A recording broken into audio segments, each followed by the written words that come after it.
how's it going? All right, this is a small introduction to what's going on. I'm on a road trip. I was debating whether to chase weather with all these tornadoes coming through and opted not to do that since most of it was going to be Texas and just a little bit too far of a ride, especially taking a dog with me. So I followed up on this person who's had these Bigfoot sightings and has evidence for me, hair and some other stuff. It's in North Carolina, down south. So that's what I'm doing. I'm at the hotel you can see in the background here. I'm in the parking lot now with this rain coming in. Trying to work out the interview, rendezvous, and get the evidence and things of that sort. So don't forget to like, subscribe, and share. I'm going to see about getting in touch with this person. It's been kind of hit and miss, like a lot of these things. I'm telling you, you leave messages. We've had a lot of correspondence, phone calls, emails, but it's always a different thing when you actually show up. So that's kind of what the game plan is. So follow along. I've got to do some research too. The actual sighting that we're going to be talking about was in Blanch, North Carolina, which is up by Danville, Virginia, just below. It's on the border. Milton's up there. The Dan River, and I think it's Rattlesnake Creek's another one that comes down through that area. So it's all waterways in the direct area. But come along for the ride. Let's see what we got. Thanks for watching. Hey, it's Steve Barcelo, Cryptozoology Paranormal Museum. I'm on the road again. In North Carolina. I'm not giving up too much of the information of where I am because it was for an interview that I wasn't able to obtain today, but I was able to pick up samples due to keep the person's name and location private at the moment until we can change things. That's the way we've agreed to do it. Bottom line is I came down here for two separate things. One thing's more of a business thing I was talking to somebody about, a little bit to do with the museum. Another one is do an interview. Now this person's reached out to me a few times and told me that they had a Bigfoot sighting encounter, not in this area, but in North Carolina, but that I can talk about. And that was up in Blanch, which is up near, just below Danville. So it's near the Virginia border by the Danville River. The person claims this thing was looking in a window of a place they were staying. They could see these greenish, yellowish eyes. The pupils were black, conical head. When it was more than one person that could see this thing, and when they noticed them, it kind of ducked down. In the process of them going to the window and looking, they could see the thing down below looking at them, and then it took off. Dark hair, large creature. So let me go a little bit more into I wanted to be able to hit them with some individual questions, which I'll hopefully still do. It's just we weren't able to pull it off this time. It was roughly 3 p.m. in the afternoon. They were apparently eating at the time pork chops. They even put pork chops out for this thing to see if it would take them, and they didn't see it take the pork chops, but they went out later and the food was gone. So that's kind of a stretch to say what it is. But they did see this thing. Another time before he was there, he had loud knocking sounds. They heard whooping in the area. That's all interesting. I love that sort of thing. But the problem with that, especially if you've got people in the area that claim they've seen something, somebody could be horsing around. I want to see visual. I want to see evidence, preferably than just audio. I mean, if you can prove that the audio is clean and you have multiple witnesses, okay, that's one thing. But in this case, I just don't know, and I want to go to the area too. But like I said, the interview kind of just didn't happen. Now, what I got in the way of samples today from this person, one is hair.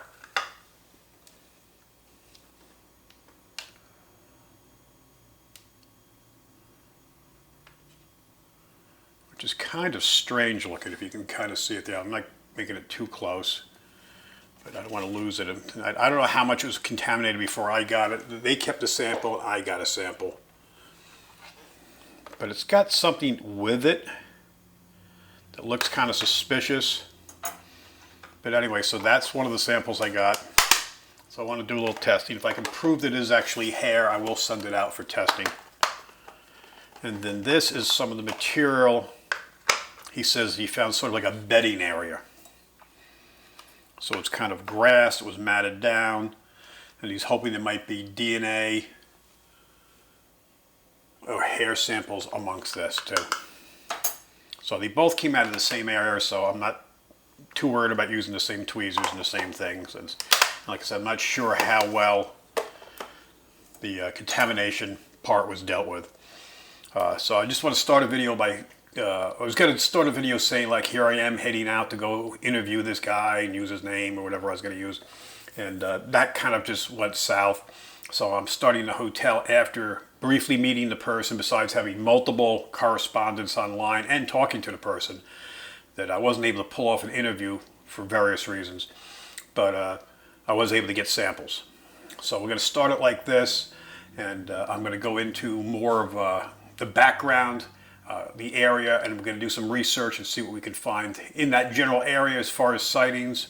From what I'm seeing, Google Earth, just checking that location, it looks good. The Dan River's there, which is always a good location.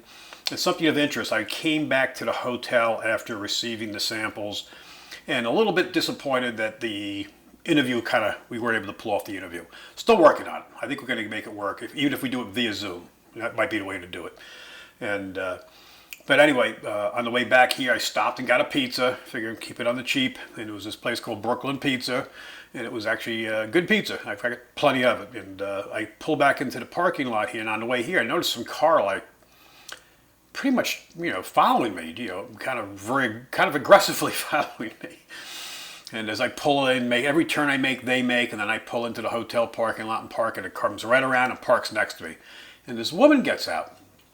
Once again, I'm not going to use a name because I just, but she's a nurse, comes out and explains to me, I thought that was you, and told me she's seen me on TV, and I believe the one she was talking about was the Channel 9 piece that was more of a local station down here. But to tell me about her sighting, and she's had multiple sightings here, and her people in her family have had sightings. So this is why it just shows that it's so critical for me to get out and just be out. I can't stay in the museum. I have to be on the road and have to be present. And I will get more interviews and stuff. I mean, tons of stuff walks in the museum, but if I can have someone run the museum and I can just be out on the road where I really need to be, it's going to be so much more productive for the YouTube channel, and just for and for publicity for the museum itself. Anyway, I'm kind of going off the track here.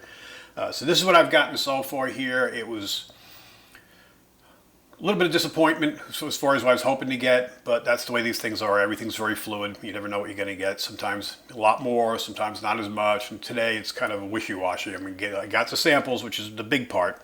I want to see what we can do with this. I've got to go out in the truck and see if I have a magnifying glass, because my old eyes and these reading glasses aren't quite good enough to see what I've got here. And then I'll make a determination. So if we do determine to send these samples out, we're probably going to see if we can get the some of the followers to chip in a few bucks, and everyone just kind of throw in, and what we'll do is we'll send them out for a DNA sample, which can be pretty pricey. We'll get a price and figure out who we're sending them to first. But I don't want to do that until we know we're comfortable enough to think it's worth sending out for samples. But we'll determine that within the next day or so, or maybe even today if I can find my magnifying glass.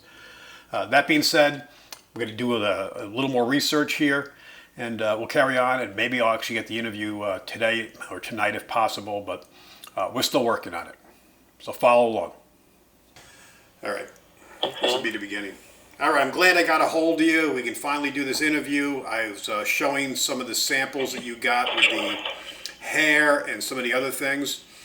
Can you tell me what happened now when you saw this creature back in 2023?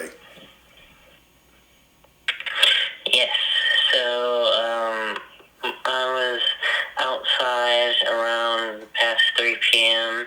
And I remember hearing something running with like I was walking around in the woods, like just trying to be in nature, and something like the minute I went to go put up a tomato.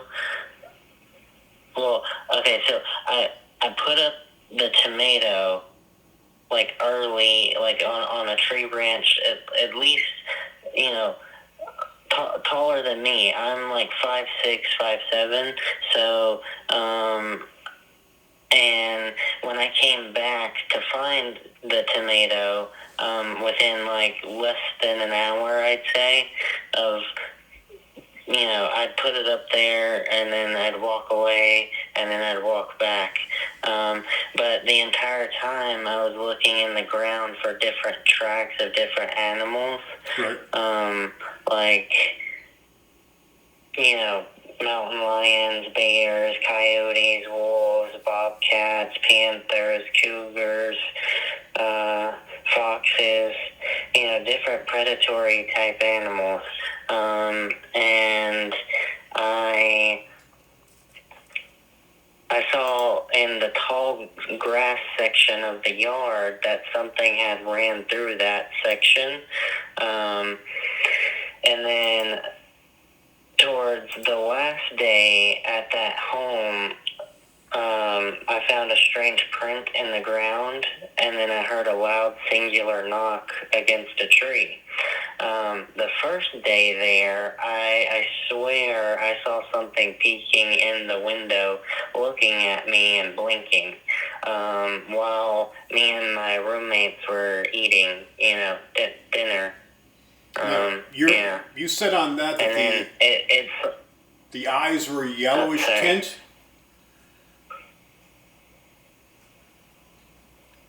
You said the eyes, and they had black pupils. I'm reading your email. That's what I'm going through. Yeah. And you said it ducked down, but you looked out the window and you could still see it.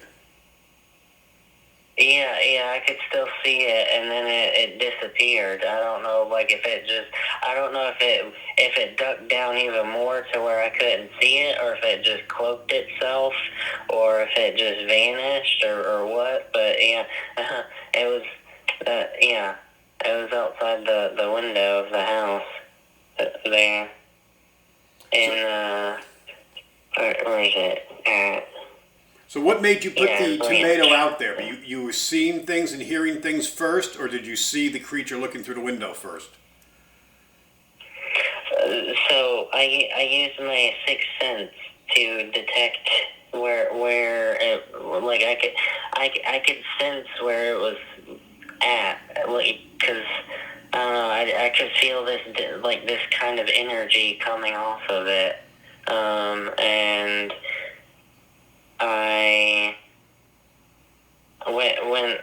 usually when I get that sixth sense, whenever I get that, I guess you could say that spidey sense,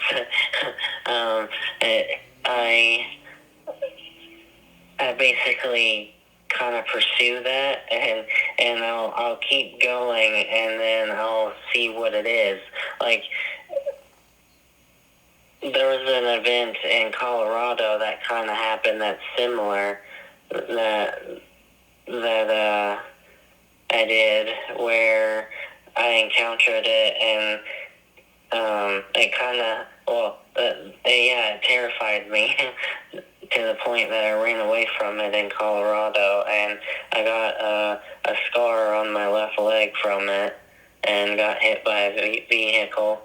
Okay, going back to the Blanch sighting, though. That was in 2021. Right.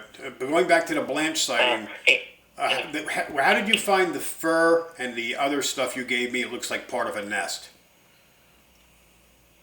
Okay, so the part of the nest, I got curious because I never saw that in the woods before, and I found that, I think, I would say around the same area that I found a tree structure actually inside those same woods, because the same woods that I heard the loud singular tree knock, I saw two trees, that were standing up and down, vertical. Right.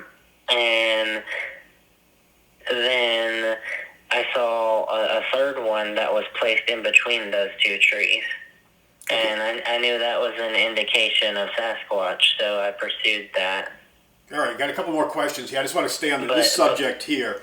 That when you saw this, but I tried to maintain a safe boundary and respect it in its distance. Okay, makes sense. Now, when you saw the area where you saw this, I see, looking at the map, Rattlesnake Creek is the area. Was this anywhere near the water? Did you hear me? Near like a river? Yeah. No, I didn't. I'm not real sure. No, I think it was just deep wooded areas. I didn't see any streams or rivers or anything like that. Because Blanch is pretty well covered by streams. Deep woods. Okay.